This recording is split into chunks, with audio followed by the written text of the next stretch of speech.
The history of the Philips Company. Hey guys, welcome back to Entrepreneur Pod. Today we'll talk about the history of the Philips Company. Let's head into it. Number 10. Founded in 1891. It was founded in 1891 by Gerard Philips and his father Frederick, with their first products being light bulbs. It currently employs around 74,000 people across 100 countries. The company gained its royal honorary title in 1988 and dropped the electronics in its name in 2013, due to its refocusing from consumer electronics to healthcare technology. Philips is organized into three main divisions: Personal Health, formerly Philips Consumer Electronics, and Philips Domestic Appliances and Personal Care, Connected Care, and Diagnosis and Treatment, formerly Philips Medical Systems. The Lighting division was spun off as a separate company, Signify NV, formerly Philips Lighting, prior to 2018. The company started making electric shavers in 1939 under the Philips Shave brand, and post-war they developed the compact cassette format and co-developed the compact disc format with Sony, as well as numerous other technologies. As of 2012, Philips was the largest manufacturer of lighting in the world as measured by applicable revenues. Philips has a primary listing on the Euronext Amsterdam Stock Exchange and is a component of the Euro Stoxx 50 Market Stock Index. It is a secondary listing on the New York Stock Exchange. Acquisitions include that of Signitex and Magnavox. They also have had a sports club since 1913 called PSV Eindhoven. Number 9. The beginning. The Philips Company was founded in 1891 by Gerard Philips and his father Frederick Philips. Frederick, a banker based in Zeldbommel, financed the purchase and setup of an empty factory building in Eindhoven, where the company started the production of carbofilament lamps and other electro-technical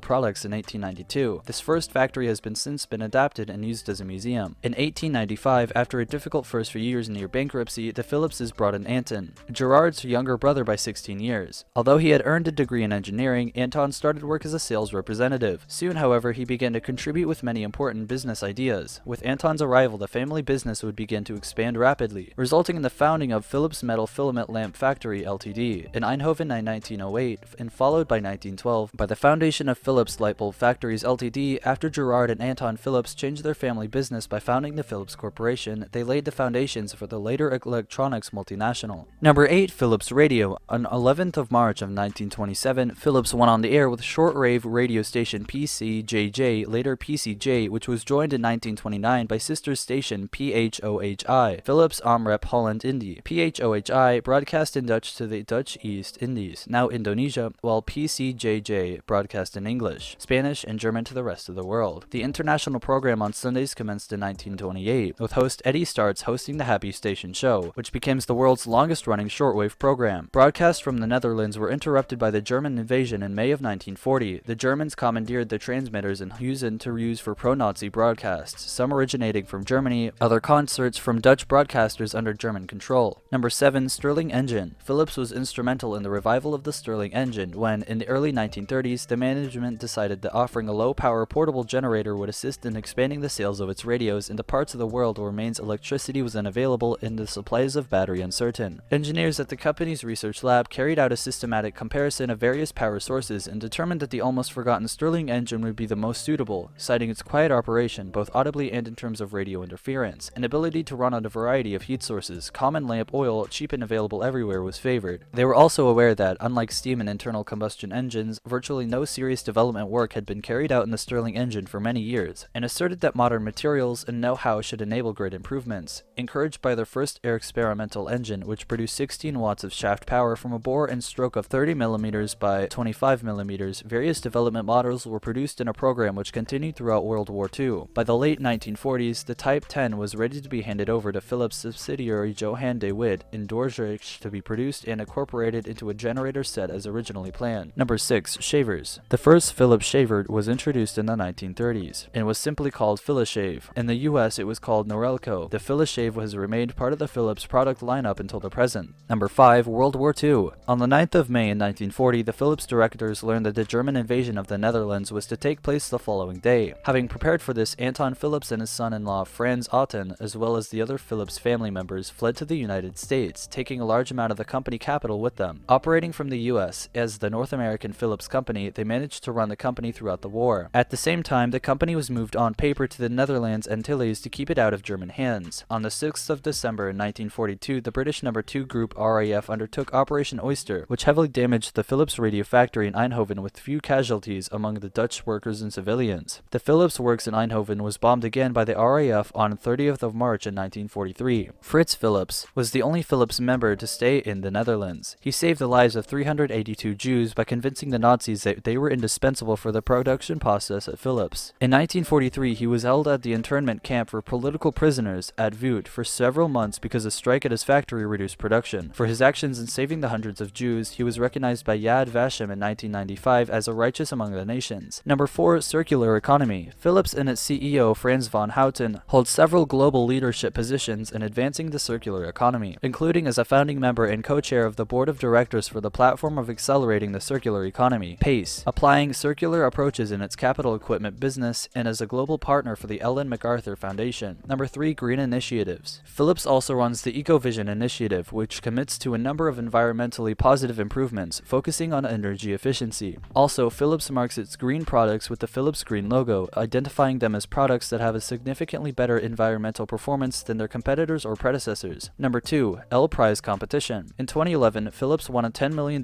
cash prize from the U.S. Department of Energy for winning its LPrize competition to produce a high-efficiency, long-operating life replacement for a standard 60-watt incandescent light bulb. The winning LED light bulb, which was made available to consumers in April of 2012, produces slightly more than 900 lumens at an input power of only 10 watts. Number 1. Greenpeace Ranking. In Greenpeace's 2012 Guide to Greener Electronics that ranks on electronics manufacturers on sustainability, climate, and energy on how green their products are, Philips ranks 10th place with a score of 3.8 out of 10. The company was the top scorer in energy section due to its energy advocacy work calling upon the EU to adopt a 30% reduction for greenhouse gas emissions by 2020. It is also praised for its new products which are free from PVC plastic and BFRs. However, the guide criticizes Philips' source of fibers for paper, arguing it must develop a paper procurement and policy which excludes suppliers involved in deforestation and illegal logging. Philips have made some considerable progress since 2007 when it was first ranked in this guide, in particular by supporting the individual producer responsibility principle, which means that the company is accepting the responsibility for the toxic impacts of its products on e-waste dumps around the world. This brings us to the end of our video. I hope you enjoyed it. Hit like if you did, and don't forget to subscribe to our channel so that you don't miss any of our videos in the future. Also, watch the 2 videos that are on your screen because I'm sure you'll love them. With that, I'll see you in the next video. Goodbye.